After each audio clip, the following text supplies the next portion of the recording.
sinabi ng gospel, no? Jesus breathed on them. Tapos ibinigay ang Espiritu Santo at kapangyarihan magpatawad ng kasalanan. So itong sacrament ng pagpapatawad ng kasalanan ay very popular dito sa Tagaytay. Sa dami ng mga retreatants na nagre-retreat sa Tagaytay dahil nga sa malamig yung klima, marami talagang retreat houses, masasarap yung kinakain nila.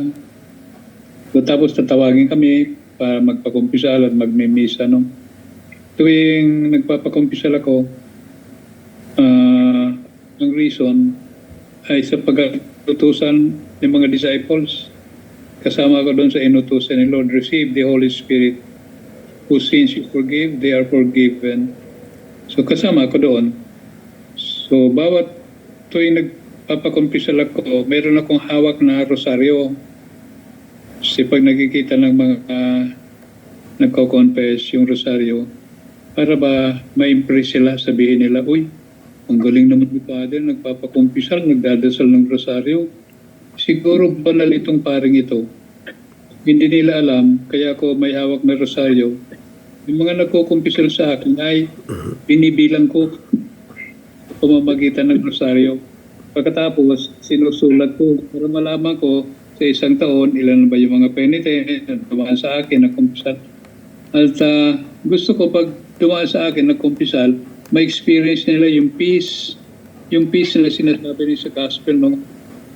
Sana yung, kasi maraming nagkukumpisal, ninenervyos, natatakot, nahihiya. Pero gusto ko, actually, kaya hindi ako tumitingin sa mukha nila pag nagpapakonfess. Para gusto ko makita nila yung mukha ni Lord, mukha ng pagpapatawad ni Lord, saka ma-experience nila na yung confession ay hindi naman talaga about sin.